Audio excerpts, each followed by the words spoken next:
Salut à tous et toutes, c'est Toga, comment allez-vous? En tout cas moi il fait très bien. Yashamina-san. Et aujourd'hui on se retrouve pour une nouvelle vidéo, la vidéo animée entre potes les gars. C'est-à-dire c'est une série où je vous présente des animés en façon pote, sans trop parler, etc. Bref, j'espère que vous allez kiffer. Donc n'oubliez pas de me dire en commentaire ce que vous avez pensé. Et ceux qui ont déjà regardé l'animé, dites-moi en commentaire si vous avez kiffé. Et je balance tout de suite l'intro les gars. Comme d'hab, on soulève le sabre et on se dit Shin Shinso. Salut, c'est Milo. Aujourd'hui le frérot Toga m'a proposé de participer à sa vidéo 5 animes où le héros est transféré dans une école et devient surpuissant. Du coup je vous en ai sélectionné deux. On commence tout de suite par Tokyo Ravens. Tout commence tranquillement pour Harutora qui passe la plupart de son temps avec ses deux amis Hakuto et Tuji. Notre protagoniste est descendant d'une famille de sorciers très puissante et il est le seul à ne pas être capable de voir ainsi que de maîtriser l'énergie spirituelle. Il ne possède aucun pouvoir magique. En gros c'est un moldu si vous préférez. Espèce de sang de bourbe. Ne t'inquiète pas, ça va bien se passer. Tout bascule lorsqu'il retrouve Natsume, son ami d'enfance. Ensemble, ils pactisent et Harutora peut bénéficier des pouvoirs magiques de son ami. En contrepartie, il deviendra son familier. En gros, il la suit partout. Au final, il se retrouve dans l'académie d'Onyo, une école de magie dans laquelle il progressera au fur et à mesure pour devenir à la fin surpuissant. C'est un très bon anime qui touche pour genre action, romance, surnaturel, school life et fantastique. Je vous conseille d'aller le voir. Il y a 24 épisodes qui sont disponibles sur Crunchyroll et les premiers épisodes sont même disponibles sur YouTube. Voilà pour la présentation. Alors moi personnellement j'ai trouvé que l'anime est long à démarrer, mais une fois que Harutora et Natsume entrent dans l'académie, ça devient vraiment cool. L'univers exploité est assez riche et ça Koei Asano l'a bien compris en nous proposant une diversité abondante de concepts dans son œuvre. Chaque épisode on arrive à être surpris et je pense que c'est l'anime le plus imprévisible que j'ai pu voir. Vu que les tomes de light novel continuent de sortir, je pense qu'il y aura une suite très bientôt et ça c'est plutôt cool. Maintenant on va parler de Kenja no Mago, ou Wise Man Grand Shield en anglais. Shin est un homme d'affaires travaillant dans une société. Un jour, alors qu'il avait terminé sa journée, il se fait écraser par une voiture en rentrant chez lui. Et puis il crève. Voilà, fin de l'anime. Vous en avez pensé quoi? Non, en vrai il meurt mais il se réincarne dans un autre monde.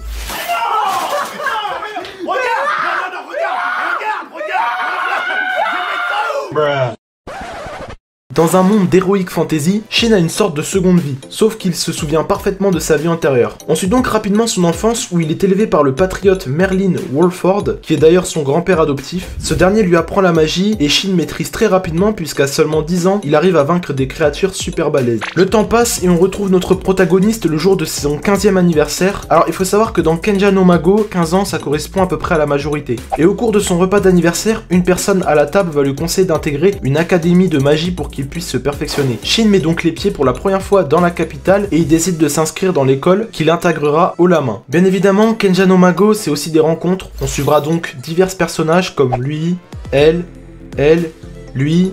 Enfin bref, voilà, t'as capté. La question qui se pose maintenant, c'est à quoi ça sert de faire un anime Isekai Fantasy alors qu'on a déjà des très grosses pointures dans le domaine? Eh ben, je dirais que le school life et la façon d'agir de l'antagoniste, ça ajoute un peu de nouveauté à ce qu'on retrouve dans les Isekai traditionnels. Et c'est toujours cool d'avoir un peu d'originalité dans l'œuvre que l'on propose. Voilà, il y a 12 épisodes sur Wakanim et aucune suite n'est prévue pour le moment.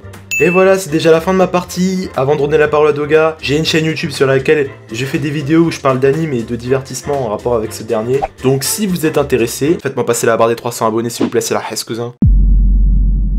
L'histoire nous entraîne aux côtés de Yushiro, un esclave chargé de donner son sang à des aristocrates. Ayant perdu son frère lors de son évasion, Yushiro se promet de tuer tous les vampires. Et pour cela, il rejoint la résistance pour délivrer les esclaves. C'est un animé de démons, post-apocalyptique et vampires et il possède 12 épisodes de 24 minutes. Et les gars, ne vous inquiétez pas, vous pouvez le trouver chez Crunchyroll. Ce qui m'a plu dans cet animé, c'est des combats d'épée. Franchement j'aime les épées et les combats sont bien foutus. L'histoire elle est bien ficelée de A à Z.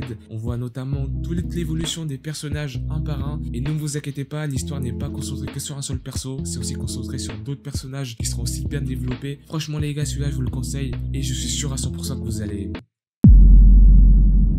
L'histoire se déroule dans le lycée Kodo Ikuse, une prestigieuse école ultra moderne où 100% des élèves rentrent dans une université. Donc dans cette école, tu peux être comme tu veux, que ce soit niveau vestimentaire, coupe de cheveux, what the fuck. Franchement les gars, c'est une école incroyable. C'est un peu comme le paradis si vous voulez, Harvard. Mais par contre les gars, comme toute école au Japon, celle-ci, c'est tout simplement si t'as des bonnes notes, et bah t'es privilégié. Par contre si t'as des notes de merde, et bah t'es niqué. Donc si vous préférez, les classes les gars sont classées de niveau A à D. Donc si t'es dans le A, t'es dans la top, t'es dans l'élite. Par contre si t'es dans le D, bah t'es une sous-merde.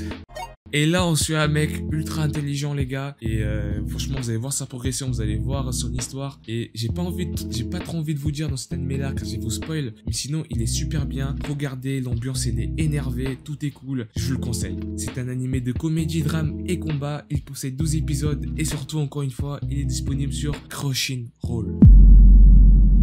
L'Académie Genetics est une école ayant pour but d'entraîner les jeunes filles super sexy et impitoyables au combat.